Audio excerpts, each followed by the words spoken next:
And now, time for weekly show with a passionate India lover, chairman of ITV Gold and Parikh Worldwide Media.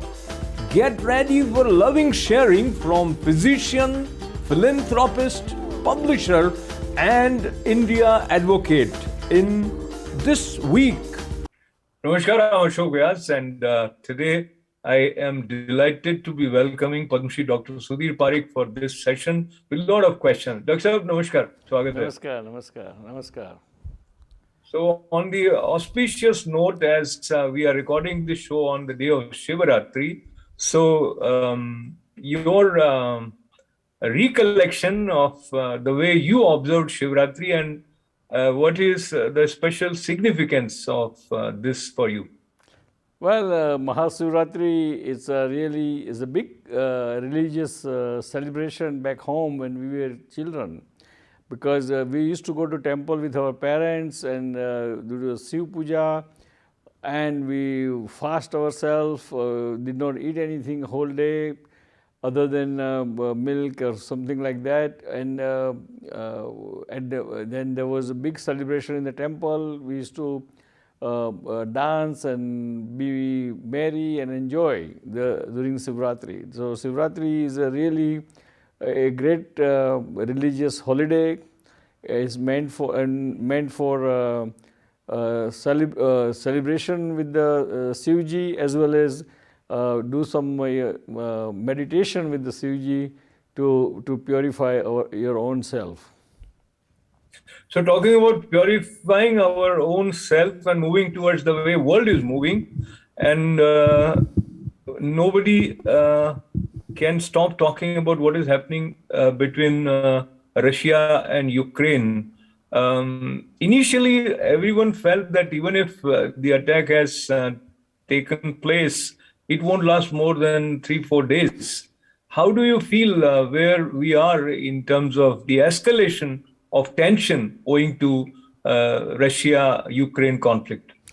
It's very unfortunate events and unfortunate story that Russia invaded Ukraine, and it's illegal, it's immoral, and it's uncalled for.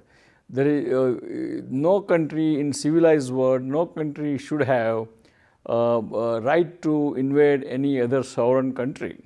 It doesn't matter how disagreement they have or whatever claims or counterclaims they have, it should be resolved and solved diplomatically. So this kind of invasion is very unfortunate.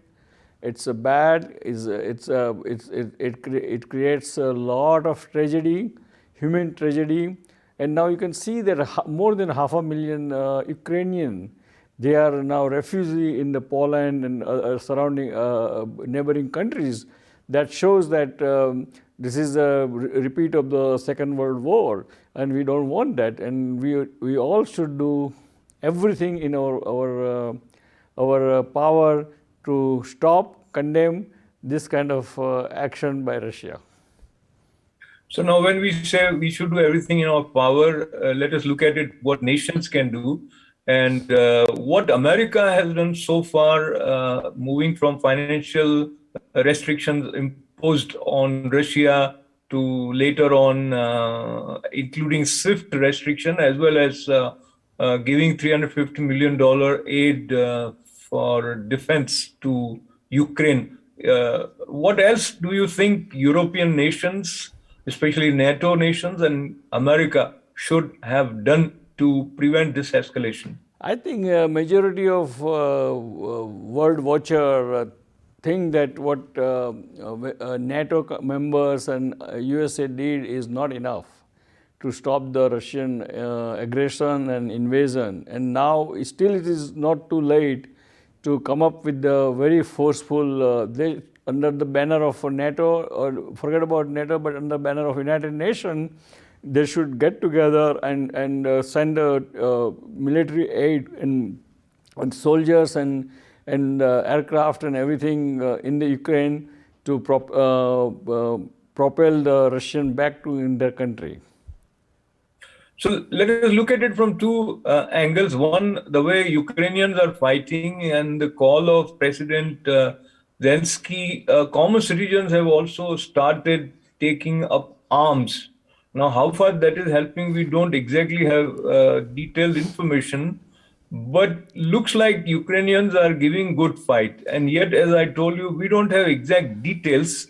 But what we know is now Russia is not restricting its attacks to military and defense bases. Looks like they have started attacking civilians also. Well, Uh, yeah, go ahead. Sorry, go ahead. yeah. No, no. So, in what way the words that are coming in support of Ukraine could help in putting Russia in check? Well, I mean, Ukrainian people were kind of uprising and fighting, but they cannot be matched to the professional Russian army, because Russia has a second best army in the world, and you cannot match that kind of professional army with all the equipments, tank and bombs and missiles and drone and aircraft and Russia cluster bombs, and Russia can if they think they can take over and bulldoze whole thing within a few days. But of course, if he does that, then I think it becomes by definition, quote unquote, a war crime. And I'm sure that Putin doesn't want to commit to the war crime, because otherwise the whole world will try him and the whole Russia can collapse.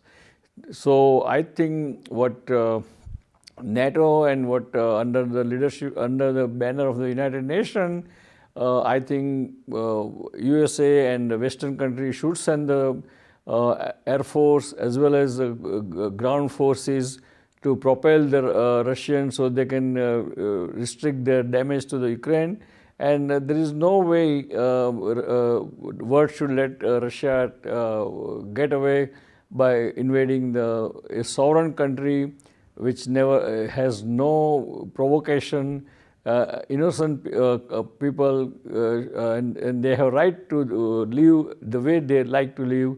And therefore, I think Western countries should move little more aggressively militarily. Then this will resolve. Otherwise, it won't resolve. So let's backtrack a little bit, Dr. Saab. And one politician from America, Tulsi Gabbard, has also openly stated again and again on social media and some other platforms that Russia was pushed to this situation, and why European countries and America didn't understand the concern of Russia, that if Ukraine becomes a part of NATO, it is like a threat on the threshold for Russia. And so, after having repeatedly made his position clear, and she also mentions that Ukrainian president is also not a democratically governing ruler. He has put media in check, has also prisoned some opposition leaders. So that backdrop and where we are in terms of having the moral authority as the rest of the world against Russia. Do you see these concerns make any sense now? Well, I'm not sure what Congressman Tulsi Gabbard, former congressman, right? Or she's still congressman. I think she's a former congressman, Tulsi Gabbard. What she's saying is probably, I don't agree fully with her, because even though we don't know what kind of administration Ukraine has, but at least we know that on the surface, it looked like a democratic country or self-governing country and sovereign country. So since Russia is also signatory of the United Nations Charter, United Nations Charter says that you cannot invade any sovereign country without any cause or without any real cause, real emergency. So I think Russia has no right to invade that country. even though you are right that if Ukraine becomes a NATO member, I mean, NATO comes all the way to the front door of the Russia, and which Russia doesn't like as far as their security concerned. But there is always way out. Ukraine can remain sovereign country, can become a member of the EU, European Union, can become a member of NATO, but itself get be what you call demilitarized. Means all the military should be removed except the local police and administrative forces. And if we do that, then that kind of understanding can be reached between NATO and Russia. And then there is no need to kill so many people. There is no need to send millions of people into refugee camp. And there is a lot of suffering. Even our Indian medical students died yesterday, and that is uncalled for. And I think whole thing should be stopped. And the only way to stop is to USA and NATO member has to be more firmer. Okay, so here are two worrisome possibilities. If NATO forces and USA, as America in the beginning said that they will not have boots on the grounds, means they will not fight. But if they join hands with Ukraine against Russia and start fighting, the threat looms large that we as a world would be ushered into Third World War. Probably that is one possibility which is preventing them from coming in open with their forces. Do you think that is possible reason? I'm not sure, because we are not talking about Third World War here, or we are talking about under the banner of the United Nations, under the auspicious of United Nations, all this Western country, NATO and USA forces can go in, just like what we did in Iraq. I mean, nobody questioned that time, right? Because President Bush formed the whole coalition under the banner of United Nations. And because Russia has violated the Charter of United Nations probably, so we have right to push Russian back without creating any war. And I'm sure it can be achieved and bring Russia on the table for diplomatic solution. But I understand that they are talking right now, and hopefully that talk can lead to somewhere better solution. You're right. Ukraine and Russia also started talking. That talk was inconclusive. But as you are aware, in the Security Council meeting, Russia vetoed the proposal, which was against Russia, because it has that power of veto, being the permanent member of Security Council. Now, looking at this scenario from the point of view of India, briefly, so far, India's position, initially, the way India was looking at it, and after what has happened, do you see that India needs to recalibrate its stand, or they should continue where they are, which is neutral yet pro-Russia partly?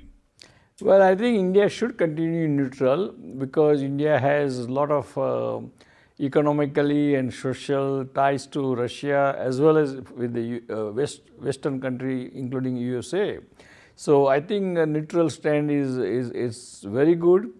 And in this kind of conflict, when there is a conflict between the Russia and the West, or Russia and NATO, with the excuse of the Ukraine, I think a country like India and even China should stay neutral, because that's the only way to bring everybody on the table and solve this problem diplomatically.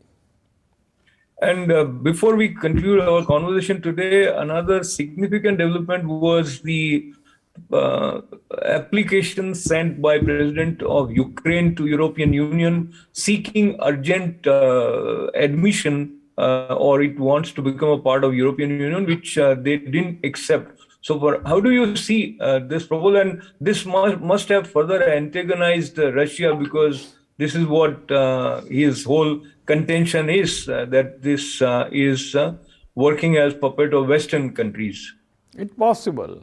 So I think the best solution is that there should come up with some kind of solution where Ukraine should not apply for NATO membership or EU membership. Ukraine can stay as independent sovereign country, and Ukraine can be without it become a demilitarized country, and with the surety from the both Russia and NATO to protect them in case of future aggression happens. And if it is so, then everybody's win-win situation, because that's only way in civilized world one can stay peacefully and prosperous and progress in the life. Absolutely, peace is a must, and civilized world is not expected to be fighting like this.